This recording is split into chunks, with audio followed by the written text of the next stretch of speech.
Fala pessoal, aqui é o Sérgio do canal Fronteira Tura, seu canal de escrita criativa, fantasia e board games. Hoje é um videozinho muito especial, eu vou passar mais alguns detalhes aqui sobre Almaron. Então, e para quem não sabe, Almaron, o Retorno do Ancestral, é o primeiro volume de uma duologia, uma fantasia sombria que eu criei, muito legal, muito bacana, para quem gosta mesmo de fantasia sombria adulta, grimdark. E no vídeo de hoje a gente vai conversar um pouquinho sobre as regiões, a geografia de Almaron, porque no primeiro volume não veio o mapinha, questões editoriais, ficou um pouquinho difícil da gente inserir o mapa no livro, mas já no segundo volume vai ter o mapinha lá dentro e de qualquer forma aqui no canal eu vou explicar um pouquinho sobre as regiões de Almaron também. Vamos lá? Então, antes da gente começar, só uma contextualizadazinha rapidinha, para a gente começar a entender melhor. Almaron é uma terra bem semelhante à nossa terra aqui real, na baixa Idade Média, no início da época medieval, mas com algumas diferenças importantes. Os tons de fantasia sombria residem justamente na presença desses seres que são chamados ancestrais, e que estão aqui nessa terra de Almaron bem antes dos humanos.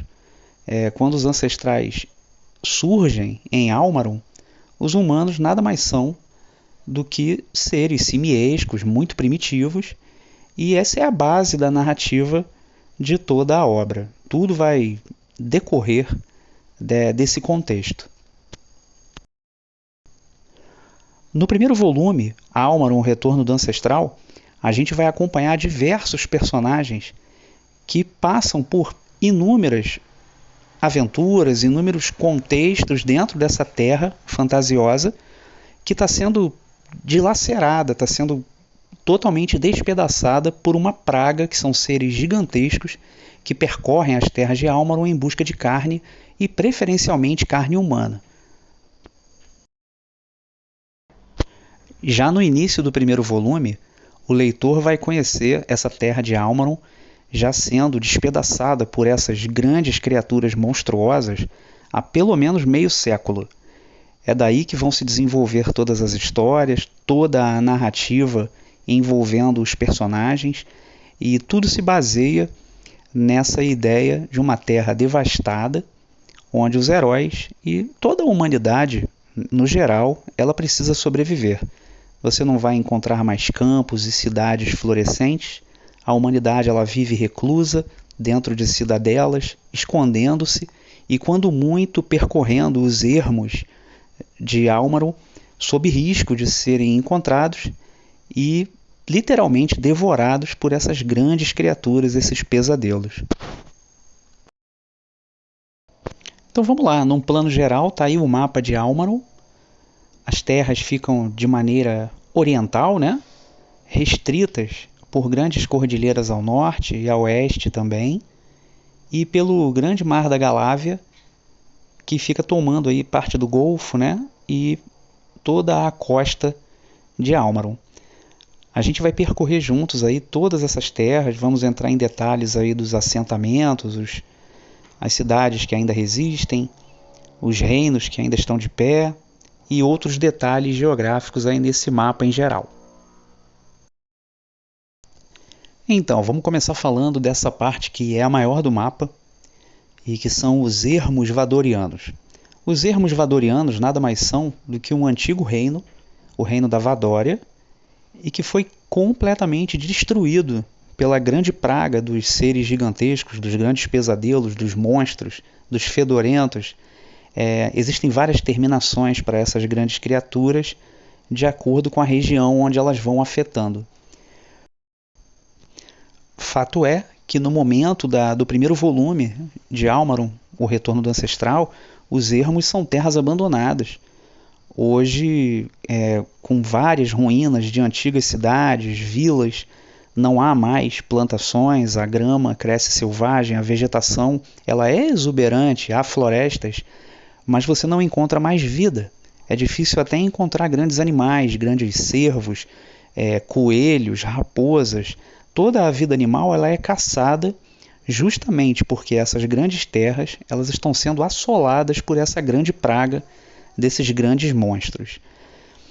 Os ermos vadorianos, eles são bem distintos ali por um grande vazio, né, dentro deles, mas lá no extremo norte, nós temos, pertinho lá da Cordilheira das Mata Mortas, nós temos a Fortaleza de Neve Negra, um pouquinho mais a oeste, Dálgabor, que é uma cidadela, e lá no nordeste dos ermos vadorianos, nós temos a resistente cidade de Areialva, que era a antiga capital desse reino de Vadória.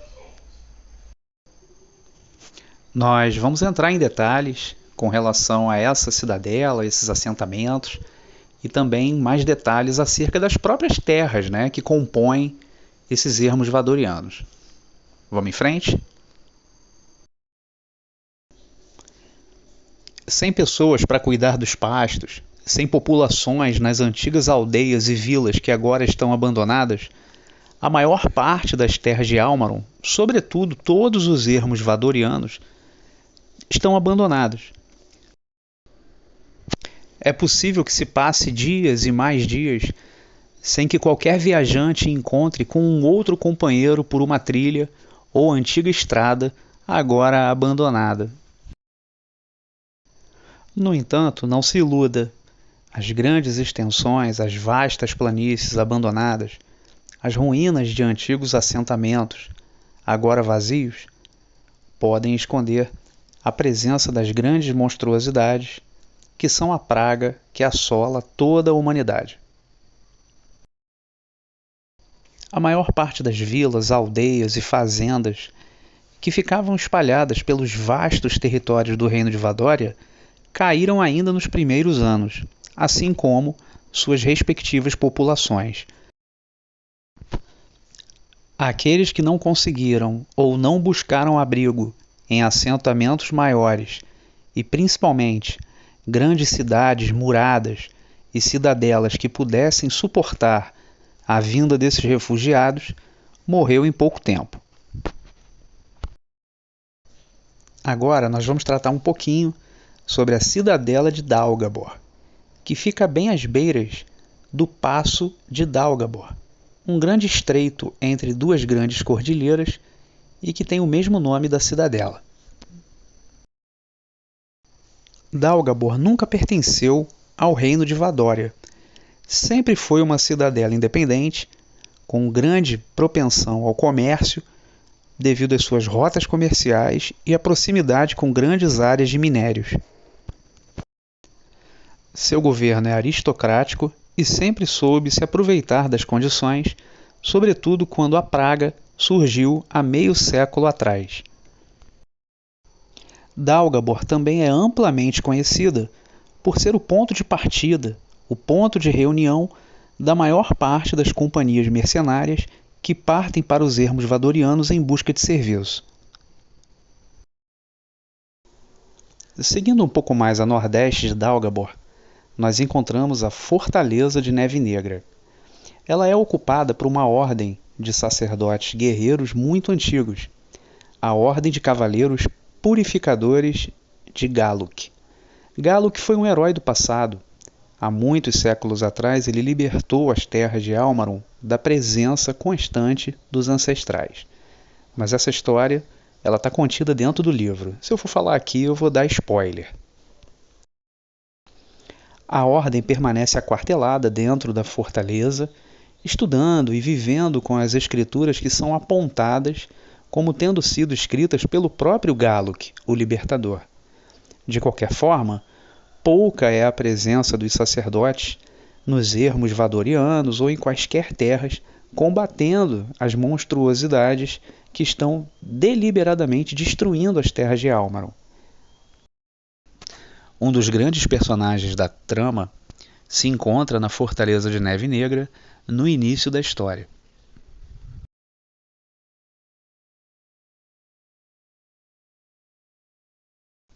Ao contrário do reino de Múrvia, ao sul, o reino de Vadória foi completamente destruído pela praga das criaturas gigantescas. No entanto, a sua capital, Areialva, permanece mais ou menos incólume, muito embora o governo, a família real, tenham sido derrubados por revoltas que ocorreram logo após as muitas crises. Areialva é uma dessas cidades muradas que hoje comportam milhares e milhares de refugiados, além de sua população natural, apertados dentro de seus muros para tentarem sobreviver aos ataques, e são muitos, das criaturas em seu território. Outrora uma cidade pujante e cheia de vida, hoje Areialva tornou-se uma sombra muito distante do que ela já foi. Governada por um séquito aristocrático corrupto e que explora os sobreviventes dentro de seus muros. Muito tempo antes da humanidade conseguir até mesmo atingir o seu estágio mais básico de inteligência e começar a formar seus assentamentos, suas primeiras cidades e vilarejos, os ancestrais já estavam vivendo há milhares de anos no seu prédio, no seu palácio, que é chamado de O Pináculo. O Pináculo é um grande palácio, uma grande torre em pedra negra, semelhante à obsidiana, onde residem os grandes e antigos ancestrais. As terras onde se situa o Pináculo, há muitos e muitos séculos, eram terras tão férteis quanto as terras que hoje são os ermos vadorianos. No entanto, com o tempo, tanto o Pináculo, com a presença dos ancestrais, e as próprias guerras de libertação na época de Galluc foram devastando aquelas terras que hoje são conhecidas como as Terras Proibidas, um grande deserto onde a vida não floresce, nada consegue crescer naquele lugar devastado e muito provavelmente amaldiçoado. A verdade é que atualmente em Almaron as pessoas nem sabem da existência dos ancestrais e do próprio Pináculo. Muitos sequer reconhecem a existência dos ancestrais, têm eles como lendas.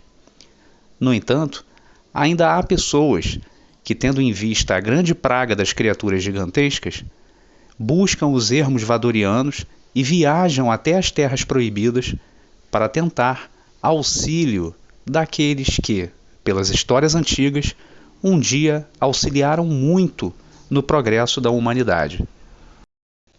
Esses retirantes, refugiados no geral, buscam o Pináculo dentro das Terras Proibidas e vivem em grandes favelas, bolsões de choupanas e barracos ao redor do próprio Pináculo, numa vida miserável. Na parte setentrional, bem acima dos ermos vadorianos, eles são cerrados pelas grandes cordilheiras Mata-Mortas, um grande conjunto de montanhas congeladas que dão fim aos ermos, às grandes planícies e colinas de temperatura mais amena e começam um terreno completamente congelado. Poucas são as pessoas que já passaram para o outro lado das cordilheiras Mata-Mortas e sabe-se que não há nenhum povoamento, nenhum assentamento humano dos outros lados. Simplesmente uma grande terra inóspita, congelada e onde a vida não consegue florescer. Por outro lado, cerrando o oeste dos ermos vadorianos, nós temos as cordilheiras sempre nublas, onde do outro lado ficam as planícies e florestas da Dovógia. As terras da Dovógia são grandes florestas fechadas, pontuadas com clareiras, onde vivem o seu povo. Os bárbaros dovogos são um povo rústico, extremamente avesso ao contato com outros povos e que, não raro, lançam-se em expedições sazonais de caça ou saques dentro dos territórios do Reino da Múrvia ou, mais raramente, dentro dos ermos vadorianos. No geral, os dovogos são um povo de pele muito clara, repleta de sardas e pelos completamente avermelhados. Agora a gente vai entrar nas terras que menos foram afetadas pela grande praga das criaturas gigantescas, que é o reino da Múrvia. O reino da Múrvia, geograficamente, ele foi muito abençoado, tanto pelas cordilheiras de Sempre Nublo, quanto pela fortaleza de Alondar, que fica bem ao norte do seu reino, e essas duas características principais conseguiram fazer com que as criaturas não penetrassem em Múrvia dentro desses 50 anos. Então, bem ao norte do reino da Múrvia, numa garganta que fica de um lado o mar e do outro a cordilheira de Sempre Nublo, nós temos a fortaleza de Alondar e também uma cidadezinha, praticamente uma vila, chamada Lumária. E com relação a esses dois pontos, nós vamos pegar um pouquinho mais de detalhes a partir de agora. A fortaleza de Alondar tornou-se o bastião que impedia o avanço das grandes criaturas gigantescas para o interior do reino de Múrvia. Por mais de 4 décadas, refugiados e fugitivos dos ermos vadorianos passaram pela fortaleza em busca de abrigo e um melhor destino dentro do reino de Múrvia.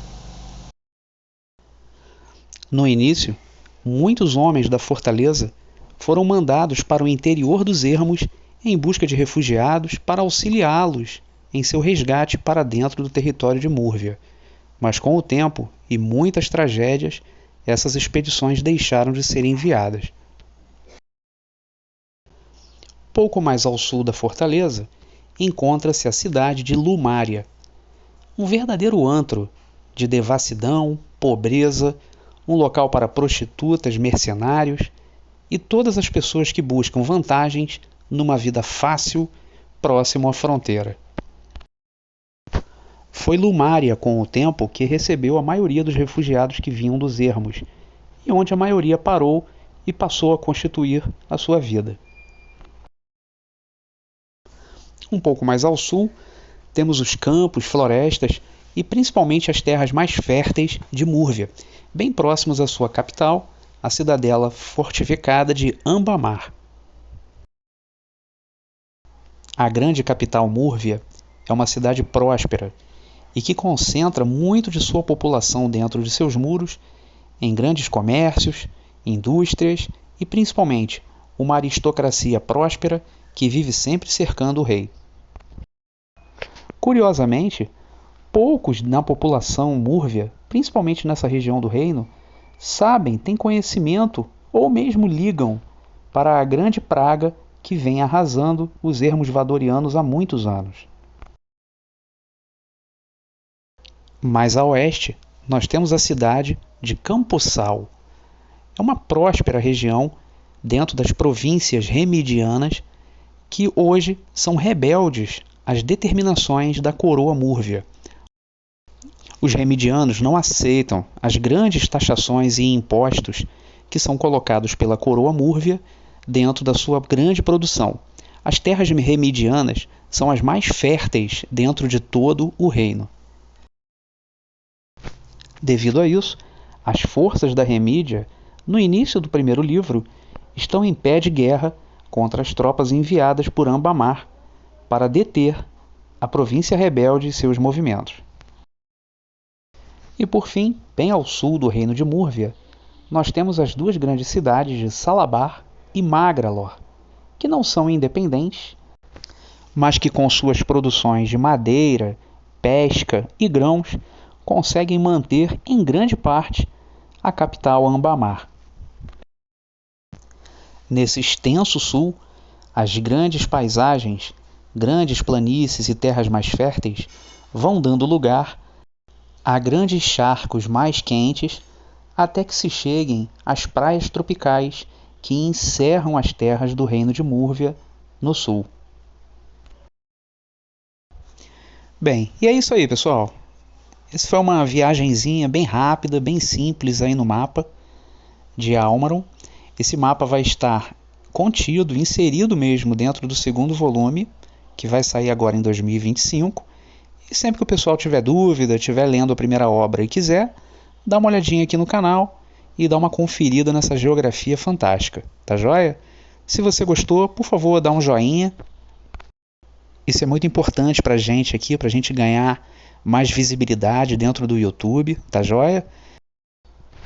E quem quiser, deixe um comentário aí no vídeo ou em algum outro vídeo do canal, tá? Eu gosto muito, respondo a todo mundo, deixe alguma sugestão aí, eu vou receber com muito carinho, tá joia? E quem quiser considerar,